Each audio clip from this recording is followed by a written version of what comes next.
10 pinakadelikadong kulungan sa buong mundo. Saan kaya matatagpuan ang pinakadelikadong kulungan sa mundo? Handa ka na bang malaman ito? Kaya simulan na natin.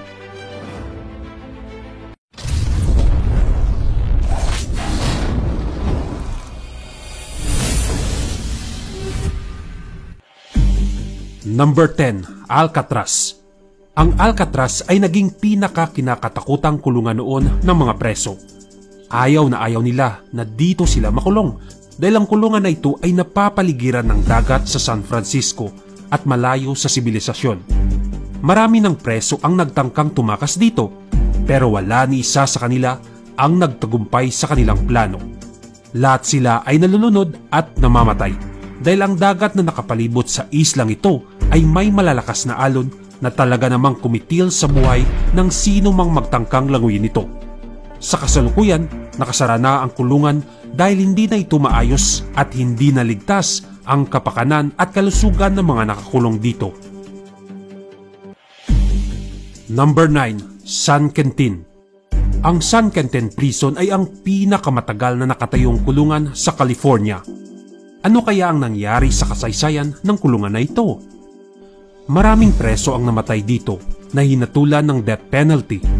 Ang kulungan ay may iba't ibang paraan para pumatay. Nagkaroon sila dati ng gas chamber kung saan ang mga preso ay kinukulong sa isang kwarto at dito sila lalasunin at unti-unting namamatay.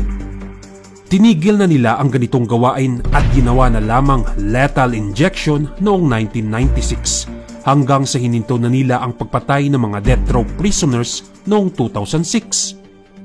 Gayunpaman, delikado pa rin ang San Quentin Prison hanggang sa ngayon dahil madalas pa rin nagkakaroon ng gulo sa loob.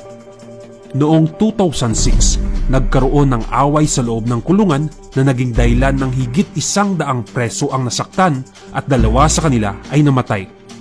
Dahil sa malawak na kasaysayan ng San Quentin Prison, marami na ring nagawang armas ang mga preso katulad na lamang ng mga sibat, kutsilyo at baril na naging dahilan kung bakit delikado ang araw-araw na pamumuhay ng mga preso dito.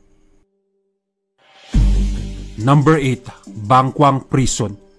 Kung naghahanap ka ng kulungang walang pake sa karapatang pangtao, ito ang kulungan na iyon. Ang lahat ng preso sa kulungan na ito ay nakakaranas ng torture kung saan sila ay kinukulong sa isang hawla na parang isang hayop na kahit ang alaga mong aso ay hindi mo gugustuhin ikulong dito. Pero hindi pa dyan natatapos ang pagmamaltrato ng Bangkwang Prison. Ang mga kinukulong ay kinakailangang ikadena ang paa sa loob ng 3 buwan mula sa pagkakakulong nila. Kung sa tingin nyo ay grabe na ang ginagawa nila, mas grabe pa ang turing nila sa mga death row inmates kung saan ipapaalam lamang nila sa mga preso 2 oras bago sila bitayin at ang kanilang mga paa ay nakakadena na ng permanente. Mabuti na lamang at itinigil na ang ganitong pagtrato simula noong 2013. Number 7, Rikers Island. Ang Rikers Island ay kulungan na parabang kasali sa Squid Game ang mga preso sapagkat mahahalin tulad sa survival ang pamumuhay dito. Nagkakaroon ng pagmamaltrato sa mga nakakulong mula sa mga prison guard na kadalasang pinagmulan ng gulo. Dahil sa sobrang lala ng alitan ng gwardya at preso, napilitan na ang gobyerno na gumawa ng mga patakaran para makontrol ang kaguluhan at ito ay naging epektibo naman. Dahil mula sa mga kaso ng 1,000 saksakan kada taon sa Rikers Island ay naging 70 na lamang ito. Number 6, ADX Florence Supermax Facility. Ang lugar na ito ay isa sa mga kulungan na ginawa para maging bilangguan ng mga pinakamalalang kriminal sa mundo. Bawat selda ng presinto ay isa lamang ang nakakulong para maiwasan ang gulo. Ngunit ito ay naging dahilan naman sa pang-aabuso at pangmamaltrato ng mga gwardya na talaga namang nakakasira sa estado ng buhay ng mga preso. Ang ilang mga preso ay nakapagdesisyon na magpakamatay na lang kaysa patuloy na mamuhay sa impyernong kulungan na ito. Dulot ng pang-aabuso na nararanasan ng mga preso, noong June 2012, may mga preso na nag-file ng kaso sa kulungan na inaksyonan din naman kalaunan. Number 5. Lasante Prison. Ang Lasante Prison ay matatagpuan sa France at ito ay naglalaman ng ilang mga kilalang kriminal sa French history. At dahil sa sobrang sikat, dinadalaw na sila ng mga tao na parang mga celebrities. Sa loob may mga pamumuhay silang madalas nating makita sa palabas na tungkol sa bilangguan, kung saan mayroong hierarchy ang mga preso na nagbigay daan sa pagmamaltrato. Inaabuso ng mga may kapangyarihan ang mga preso na mas mababa ang estado sa kanila. Marami na ang nagtangkang tumakas sa presinto na ito, ngunit 3 pa lamang ang nagtagumpay. Number 4. Diyarbakir Prison. Ang presinto na ito ay kakatakutan talaga ng kahit na sinong tao at kahit ano pa ang edad mo. Kasi kahit bata ay kinukulong nila at hindi lamang oras o araw ang pagkakakulong, ngunit hanggang panghabang buhay ay pwede nilang ihatol. Araw-araw ay minamaltrato at inaabuso ng mga gwardya ang mga preso.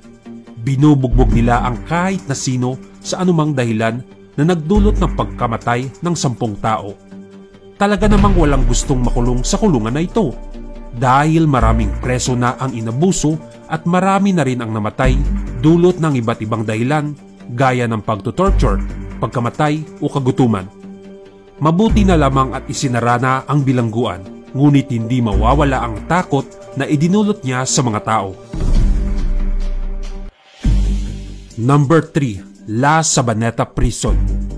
Ang La Sabaneta Prison ay may kapasidad lamang na 15,000 prisoners, ngunit ang mga preso sa loob ng kulungan ay humigit kumulang 25,000. Kaya naging kulang ang mga gwardya para magbantay at magpanatili ng kaayusan na naging dahilan kung bakit laging magulo at puno ng rambulan ang presinto. Nagkakaroon na rin ng barila na nangyari noong 1994 sa loob na nagresulta sa pagkamatay ng 108 preso. At nang sumunod na taon naman, ay namatay ang halos 200 preso at 624 na sugatan. Dahil dito, ang kulungan ay isinara at ginawa na lamang na museo. Number 2. Tadmor Prison. Ayon sa Amnesty International, ang mga preso sa Tadmor Prison ay hindi itinuturing na parang tao dahil sobrang inaabuso ang mga nakakulong dito. Inireklamo ang kulungang ito at ipinasara noong 2001 dahil sa kanilang kalakaran. Ngunit sa kasamaang palad, nagbukas uli ang presinto noong 2011. Ang pamamalakad sa lugar ay hindi nagbago at patuloy pa rin ang pagmamaltrato ng mga gwardya na natigil lamang noong taong 2015 dulot ng pagbobomba ng isang teroristang grupo sa bilangguan. Number 1. Carandiro Penitentiary. Sikat at kilala bilang pinakabrutal at bayolenteng kulungan sa mundo sa loob ng mahabang panahon. Marami na ang nangyari sa loob ng Carandiro Penitentiary at isa sa mga ito ay ang massacre noong 1992 na naging dahilan sa pagkamatay ng 120 preso. Ang mga gwardya at pulis na nasangkot sa massacre ay nahatulan ng pagkakakulong. Halos lahat ng preso sa loob ng kulungang ito ay na-diagnose na HIV positive dahil sa pagtatrato sa kanila. Talaga namang sobrang lala ang pang-aabuso at pagmamaltrato sa mga nakakulong dito na naging dahilan para gawa ng pelikula at libro na nagsasalaysay kung ano ang kalakaran at estado ng bilangguan. Winasak at isinara ang Carandiro Penitentiary noong 2002. Ngunit may maliit na parte na natira at nakabukas bilang museo na maaaring bisitahin ng mga publiko.